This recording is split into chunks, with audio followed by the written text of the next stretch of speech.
پاکستان کے اہم کاروباری شخصیات سے ملاقات کی۔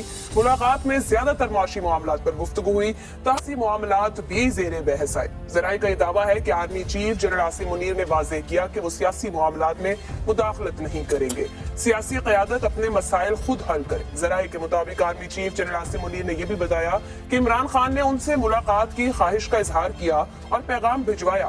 ان کا جواب یہی تھا کہ بطور آرمی چیف ان کا کیا کام ہے کہ وہ سیاستدانوں سے ملاقات کرے۔ فوج سیاست میں مداخلت نہیں کرے گی اور سیاسی کردار ادا نہیں کرے گی۔ چیف جنرل عاصم منیر کے یہ خیالات یقینی طور پر پاکستان کے جمہوری مستقبل کے لیے خوشائن ہیں۔ پاکستان کو سیاست میں اداروں کی مداخلت کی بڑی بھاری قیمت ادا کرنا پڑی ہے۔ مارشل لاز اور 90 کی دہائی کے سیاسی انتشار کے علاوہ ابھی ماضی قریب میں بھی پاکستان کا شمار ڈیموکریسی انڈیکس میں ایک ایسے ملک کے طور پر کیا جاتا رہا ہے جہاں پر مکمل جمہوریت نہیں بلکہ ہائیبرڈ سسٹم چلتا رہا ہے۔ خود سابق آرمی چیف قمر جاوید باجوہ بھی گزشتہ سال نومبر میں یہ اعتراف کر چکے ہیں کہ فوج پر تنقید کی بڑی وجہ 70 سال سے فوج کی مختلف صورتوں میں سیاست میں مداخلت ہے جو غیر آئینی ہے۔ فروری 2021 میں فیصلہ کیا گیا کہ فوج آئندہ کسی سیاسی معاملے میں مداخلت نہیں کرے گی۔ ملک کی سابقہ اور موجودہ عسکری قیادت کی طرف سے سیاست سے دور رہنے کا واضح اور دو ٹوک ملکی منظر نامے پر دورس اثرات مرتب کر سکتا ہے۔ سوال اسی معاملے پر آپ سب سے اس طرح سے ہے۔ سابق army chief general Abdul Waheed Kakar جیسے پروفیشنل سولجر کو بھی سیاسی انتشار کے باعث 1993 میں مداخلت کرنا پڑی تھی۔ غیر سیاسی ہونے کا عزم اور موجودہ عدم استحکام، کیا فوج ہر صورت مداخلت سے دور رہے گی؟ بات یہ ہے کہ آپ نے ابھی کہا کہ ہائیبرڈ نظام ہے پاکستان میں اور جمہوریت کے انڈیکس میں پاکستان کا نمبر بہت نیچے ہے۔ یہ میرے لیے تو قابل فخر بات نہیں ہے، کیونکہ میں جب آج کی دنیا کو دیکھتا ہوں تو وہاں وہی ملک اور قومیں ترقی کر سکیں جہاں پہ یا جمہوریت ہے، اور اگر آئیڈیل جمہوریت نہیں ہے پھر بھی وہاں سویلین سیٹ اپ ہے جو بہت مضبوط ہے، اور ان سویلین سیٹ اپ میں حکمرانی بہت اچھے معیار کی ہو سکتا ہے نہ ہو، لیکن ملکوں نے انہوں نے ترقی کی ہے جہاں سویلین نظام ہے۔ دوسری بات یہ ہے کہ 2 wrongs don't make 1 right۔ اگر 1993 میں عبدالوحید کاکڑ صاحب نے مداخلت کی تھی تو میرا خیال ہے غلط کیا تھا، میں تو اس کو انڈورس نہیں کر سکتا چاہے حالات جو بھی ہوں۔ اور کہا یہی جاتا ہے کہ جی ملک کی سلامتی خطرے میں تھی اور ملک ٹوٹ جاتا یا کچھ ہو جاتا، ملک تو پہلے بھی ٹوٹ چکا ہے ایک دفعہ 1971 میں۔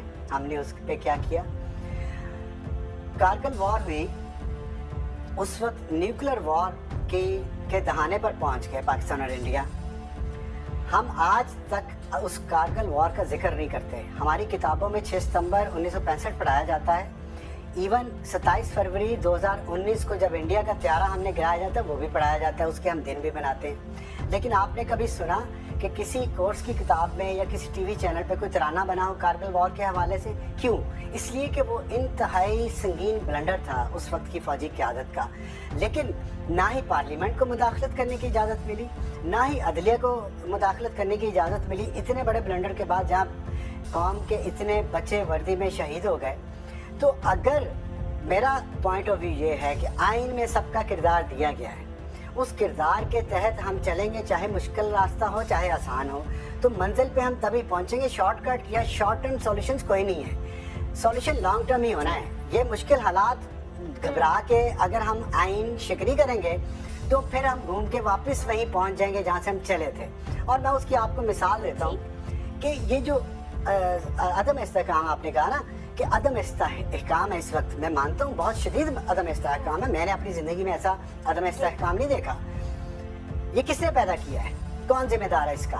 کیا ہم سب کا اس پہ کنسنسس نہیں ہے؟ ہمارا نہ ہو چلیں، تمام بڑی سیاسی جماعتوں کا اس پہ کنسنسس نہیں ہے کہ اس کے ذمہ دار جنرل باجوہ اور جنرل فیض اور ثاقب نثار ہیں۔ چلے ثاقب نثار اور جنرل فیض کو چلو فرض کریں کچھ جماعتیں نہیں مانتی، جنرل باجوہ پہ تو سب کا کنسنسس ہے نا کہ 6 سال ان کی باجوہ ڈاکٹرائن میں جس میں 5 وزرائے اعظم آئے، اور انہوں نے، اور آج جو ہم دیکھ رہے ہیں اس وجہ سے ہے۔ تو میں یہ سمجھتا ہوں کہ اگر آرمی چیف نے یا آرمی نے مداخلت کرنی ہے تو وہ فوج کے اندر کریں، اور ایسے جو لوگ ہیں جن کی وجہ سے آج ہم جس عدم استحکام کا شکار ہیں ان کے خلاف کارروائی کریں تاکہ آئندہ سے یہ نہ ہو۔ اور ایک آخری بات، عمران خان صاحب خود کہتے ہیں کہ جی آرمی چیف کا کیا کام کہ اپوزیشن لیڈر سے ملے،